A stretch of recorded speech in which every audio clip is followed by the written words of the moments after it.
Berdasarkan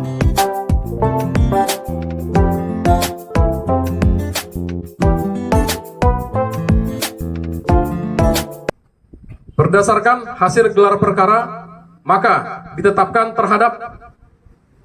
4 orang saksi ditingkatkan status saksi menjadi tersangka yang diduga melakukan tindak pidana kekerasan terhadap anak di bawah umur dan atau pengeroyokan sebagaimana dimaksud dalam pasal 76C junto pasal 80 Undang-Undang RI nomor 35 tahun 2014 atas perubahan kedua Undang-Undang RI nomor 23 tahun 2002 tentang perlindungan anak dan atau pasal 170 KUHP, yaitu dengan inisial yang pertama, inisial E, berusia 18 tahun 3 bulan, laki-laki. Yang kedua, inisial R, berusia 18 tahun 3 bulan, laki-laki. Yang ketiga, inisial J,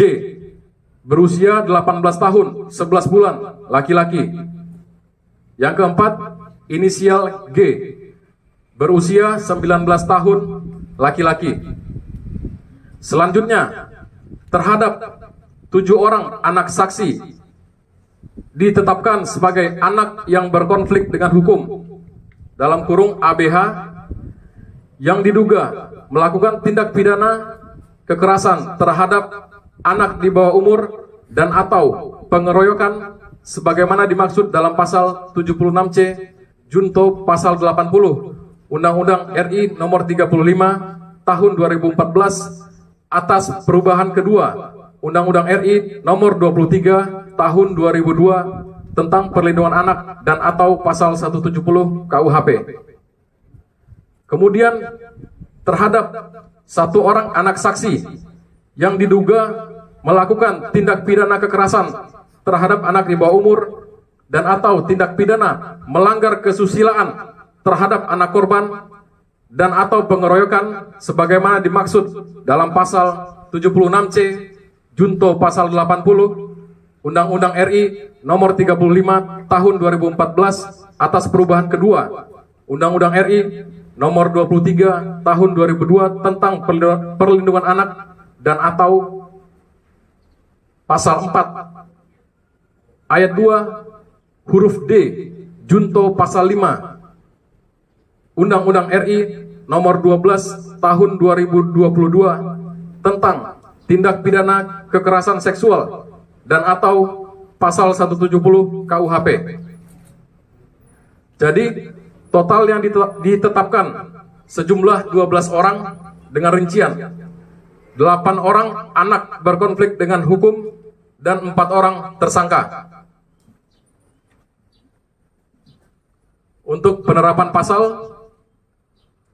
yang pertama, tindak pidana kekerasan terhadap anak di bawah umur dan atau sebagaimana dimaksud dalam pasal 76C junto pasal 80 Undang-Undang RI nomor 35 tahun 2014 atas perubahan kedua Undang-Undang RI nomor 23 tahun 2002 tentang perlindungan anak. Pasal 76C berbunyi, setiap orang dilarang menempatkan, membiarkan, melakukan, menyuruh melakukan atau turut serta melakukan kekerasan terhadap anak. Kemudian di pasal 80 ayat 1 Undang-Undang RI nomor 35 tahun 2014 berbunyi, setiap orang yang melanggar ketentuan sebagaimana dimaksud dalam pasal 76C dipidana dengan pidana penjara paling lama 3 tahun 6 bulan dan atau denda paling banyak 72 juta rupiah. Yang kedua, pasal 170 KUHP berbunyi, barang siapa di muka umum bersama-sama melakukan kekerasan terhadap orang atau barang diancam dengan pidana penjara paling lama 7 tahun. Yang ketiga, tindak pidana kekerasan seksual dalam kurung TPKS sebagaimana dimaksud dalam pasal 4 ayat 2 huruf D junto pasal 5 Undang-Undang RI nomor 12 tahun 2022 tentang tindak pidana kekerasan seksual. Pasal 4 ayat 2 huruf D junto pasal 5 Undang-Undang RI nomor 12 tahun 2022 tentang TPKS berbunyi, setiap orang yang melakukan perbuatan seksual secara non fisik yang ditujukan terhadap tubuh, keinginan seksual dan atau organ reproduksi dengan maksud merendahkan harkat dan martabat seseorang berdasarkan seksualitas dan atau kesusilaannya dengan ancaman hukuman paling lama 9 bulan.